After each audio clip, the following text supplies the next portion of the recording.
Welcome to halfway between zero. We've all felt it, that brief, irrational prick of anxiety when something in our peripheral vision doesn't match what we know is true. So we dismiss the slight tremor in our reflection, the brief delay in its movement, as fatigue or a trick of the light. But what if that logic-checking mechanism itself failed? Imagine that brief hesitation, that uncanny lag, becoming a permanent, terrifying reality. Tonight, we present a story where the primal safety of a known self fractures, where the comforting assumption of singular perception is systematically and silently subtracted. This isn't about being chased. It's about a horror so subtle, so meticulous, that the final realization is the ultimate, inescapable erasure.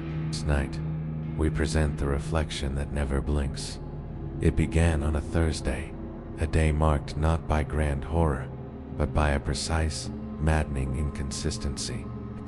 I was brushing my teeth, the mundane routine as automatic as breathing, when I caught it. I blinked a natural, reflex response to the bathroom mirror's glare, but my reflection did not. I stared. No, I must have imagined it. The search for a logical explanation was immediate, almost desperate. A trick of the light, fatigue, my tired brain failing to process visual input correctly. My logic checked my environment, the familiar layout of my bathroom, the sterile glare of the bulb, forcing my perception back into the safe channel of common sense. I was being ridiculous.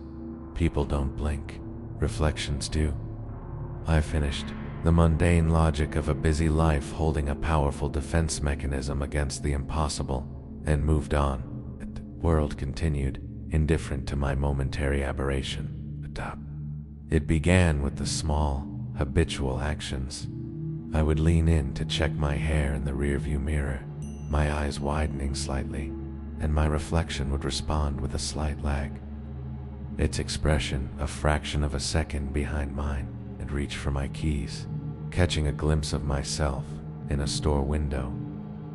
And my reflection would be still for a moment before mirroring the movement.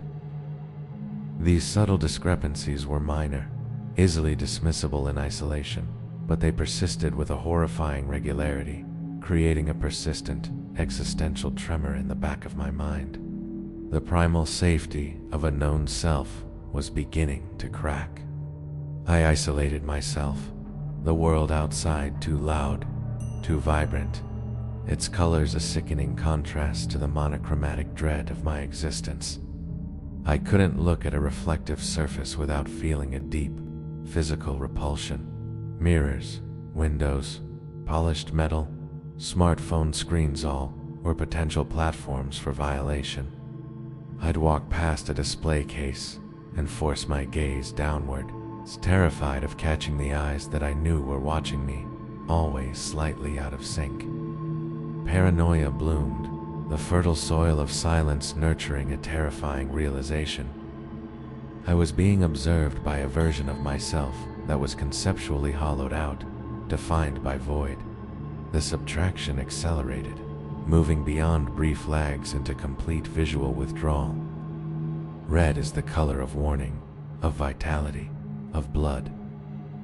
Its erasure felt like the conceptual withdrawal of meaning, leaving only gray voids in its place. I'd pick up an apple, its bright crimson skin once a comforting anchor to reality, a tea, but my reflection showed only a dull, impossible, slate-gray fruit. Traffic lights, stop signs. The specific red packaging of my preferred cigarette brandol became blank. Gray voids in the mirror world, their vital imperatives stripped away. My apartment, once a sanctuary, was a monochrome prison of my own making, its surfaces reflecting a hollowed-out world poised on the edge of annihilation. My nightmare started. Vivid, tactile dreams of sinking into endless gray fields, of reaching into the mirror and touching something impossible, something slick and pulsing, yet fundamentally not me. I'd wake up gasping, my hand pressed against my chest, terrified of what I might find, yet unable to resist the pull. Isolation became my only comfort, the outside world a blurred, desaturated gray that contrasted sharply with the internal, vibrant terror of my existence. I spent days staring into space, mentally charting the subtle deepenings, the silent contractions, the inexorable approach of the final, absolute blanking. Driven by a desperate, primal urge for confirmation, I needed to feel something solid, something red. Red is vital. Red is me. Red represents everything that was being subtracted, minute by minute. I found my grandmother's old, heavy sewing kit, the dull, possible gray, metal feeling foreign and heavy in my colorless hands. I needed a needle. My fingers, surprisingly steady now, sanitized the point with a lighter that produced only a heat-distorting, gray flame. I needed to prove reality was solid, that the erosion hadn't reached me, not completely. I placed my hand on the gray kitchen counter, the pale skin the only contrast in the gray room. I took a deep breath, trying to summon the courage, and pressed the tip of the needle into the soft pad of my finger. I didn't feel the sharp sting I expected, only a remote pressure. A bead of fluid emerged, welling up from the puncture. I held my breath, waiting, watching. It wasn't red. It was gray, thin, flat, desaturated fluid, almost like dirty water, pooled on my skin, matching the grayness of the counter below. It leaked out of me, proof that the erasure was complete, converging on my world, my body. The encroaching void wasn't outside. It was here. I, too, was poised on the edge of the gray, a shadow in a hollow world, waiting for the final, absolute subtraction that would leave nothing but the gray. Which subtle discrepancy in tonight's descent into reflection-based subtraction forced you to logic-check your own environment, your own perception, with sudden, absolute desperation. Let us know in the comments. We track them all, especially the ones that recall the things you can no longer find. Remember to subscribe for more journeys halfway between zero, where certainty erodes and horror waits in the silence. Horror often dwells on intrusions from outside, but what happens when the violation isn't from a stranger, but from your own body, where the familiar boundary of skin becomes the ultimate traitor? Imagine discovering a small, painless abnormality, a minor physical curiosity that rapidly spirals into a profound existential threat. It's about the horrifying realization that something else is taking root within you, something with its own silent, inscrutable purpose. Prepare yourself. This is the cleft. It began as a slight itch on my chest, just below my sternum. I dismissed it as dry skin, a fleeting irritation. Looking in the bathroom mirror one morning, I noticed a subtle depression, a tiny vertical crease I hadn't seen before. I ran my index finger over it. It was completely painless, yet undeniably there, a shallow trench that felt oddly separate. I checked online, finding no easy answers. Benign cysts, skin folds, unusual scarring patterns. Nothing quite fit the feeling of structural shifting. Days bled into a week, and the cleft began to deepen with alarming silence. Panic, cold and precise, finally registered, bypassing my initial denial. I scheduled an appointment with Dr. Eris, a friend and general practitioner. "It doesn't hurt?" he asked, probing the area with surprising gentleness. "Atea," his initial skepticism replaced by a furrowed brow. "Nothing. Just this," I replied. I wanted him to explain it away, to offer a simple diagnosis, however dire. Everything came back negative. Idiopathic structural atrophy, one neurologist suggested, a complex phrase that translated to "we have no idea why your body is collapsing on itself." I left with more appointments and the crushing weight of the unexplained. The cleft, seemingly indifferent to medical speculation, continued its relentless, silent work. It was becoming a distinct feature, a dark, inviting void precisely centered on my torso. I stopped looking at it. Instead, I explored it with my fingers, tracing its smooth, cool edges, marveling at the terrifying lack of sensation within the indentation. I was losing parts of myself. It felt conceptual, as if the space itself were defined by absence.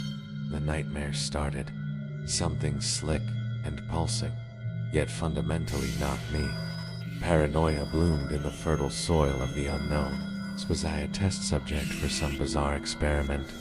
Was my body simply rejecting its own existence? Or was something else, something I couldn't comprehend, slowly hollowing me out, preparing a vessel? The very concept of self was dissolving, replaced by a growing awareness of the other taking root.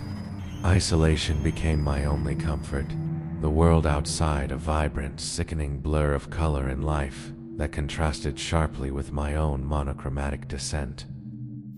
I spent days staring into space, mentally charting the subtle deepenings, the silent contractions, the inexorable approach of the gray. One morning, nearly 3 weeks after that first itch, I woke not from a nightmare, but into a stark, silent reality. The void wasn't just on my chest. I was suspended, surrounded by a vast, desaturated grayscale void. A profound, echoing silence filled the space, a conceptual quiet. My pale skin was still visible, but the cleft. I was a part of it, yet separate, a shadow lingering in a hollow world. Driven by a desperate primal urge for confirmation, I needed to feel something, anything red. Red is vitality, date is me. I found my grandmother's old, heavy sewing kit, the dull, impossible gray metal feeling foreign and heavy in my colorless hands. I needed a needle. My fingers, surprisingly steady now, sterilized the point with a lighter that produced only a heat-distorting gray flame. I took a deep breath. I didn't feel a sharp sting, only a dull, remote pressure. A bead of fluid emerged, welling up from the puncture. A thin, flat, desaturated fluid, colorless water pooling on my skin, matching the counter below. It leaked out of me, proof that the erasure was complete, converging on my world, my body. The void wasn't outside. Tia was here. I, too, was poised on the edge of the gray, a shadow in a hollow world, waiting for the final subtraction that would leave nothing but the gray. Which of tonight's explorations of primal loss left you questioning the solidity of your own reality, the permanence of your own body? Let us know in the comments. We read them all, especially the ones that sound too strange to be true. Remember to subscribe for more journeys halfway between zero, where reality fractures and horror waits in the silence. I was cleaning out my childhood closet, the usual archaeology of forgotten objects, when I pulled out the old fire truck. It was a metal toy, maybe 8 inches long, heavy with memories of imaginary rescues and sirens that only I could hear. It held the scratches and dents of 20 years of hard use, each one a mark of affection. When I looked at it now, sitting in the palm of my hand, it was gray, not faded, not dirty, but a flat, impossible, slate gray. My eyes logic-checked the sight, assuming dust, or a trick of the light from the dusty closet bulb. I wiped it with my sleeve. The gray stayed. It felt conceptually withdrawn, like the color hadn't faded, but had been retracted from reality. I tried to rationalize it, a manufacturing defect I'd forgotten, chemical degradation of the paint. I set it on my nightstand, a cold, gray reminder of an impossibility. I drove to work, the routine automatic. I pulled up to the intersection of Main and 4th, my foot ready on the brake. When the light changed, I hesitated. The bottom circle didn't turn red. It went dark gray, It was still illuminated, still conveying the concept of stopping, but its color, its vital imperative, was missing. Nobody else seemed to notice. The blank gray eyes simply glared at me, and everyone else drove on. My favorite sweater, once a comforting, vibrant crimson, was charcoal. Stop signs became blank metal octagons, their warnings stripped away. A pack of cigarettes I bought, the brand was famous for its bold red packaging, was a dull, monochrome white. The true horror arrived not from what was gone, but from the realization of what was being systematically withdrawn. Red is the color of passion, of warning, of vitality. In its absence, the world felt conceptually hollowed out, a stage set, stripped of meaning. Paranoia gripped me. Was this a personal affliction, a creeping insanity, or was reality itself unraveling, one fundamental concept at a time? I began to isolate, the gray world becoming too oppressive to navigate. My own apartment was a monochrome prison. The books on my shelves, the food in my pantry, the clothes in my closet all had been touched by the silent erosion. Even when I tried to evoke red in my mind, the mental image was difficult to sustain, dissolving quickly into an unsatisfying grayscale recollection. The absence of red was becoming an entity itself, a presence defined by void. It wasn't just a color being erased. It felt like the conceptual scaffold of existence was being withdrawn, starting from the edges and converging inwards. The isolation fed my despair. Days blurred into a monochromatic haze. Every object I looked at carried the implicit threat of further erosion, of losing another intrinsic quality. Would gravity cease next? Would light itself become optional? The question shifted from what was hunting me to what I was losing, minute by minute, until the ultimate subtraction. I decided on a final, definitive test. The ultimate confirmation of reality's permeability, or my own descent into madness. Red isn't just external, it's vital. It's the color of life itself, flowing unseen through our veins. I needed to see red, to feel its warm imperative one last time. I found a sewing needle in my grandmother's old kit, the dull gray metal feeling foreign in my gray apartment. My fingers, trembling with anticipation and dread, sanitized the point with a lighter that produced a strange, heat-distorting, gray flame. Ill. I needed to prove reality was solid, that the erosion hadn't reached me, not completely. I placed my hand on the gray kitchen counter, the starkness of my pale skin the only contrast in the room. Splah! I took a deep breath, trying to summon the courage, and pressed the tip of the needle into the soft pad of my finger. It was gray, thin, flat, desaturated fluid, almost like dirty water, pooled on my skin, absorbing the grayness of the counter below. The encroaching void wasn't outside, it was here. I, too, was poised on the edge of the gray, a shadow in a hollow world, waiting for the final, inevitable subtraction that would leave nothing but the gray.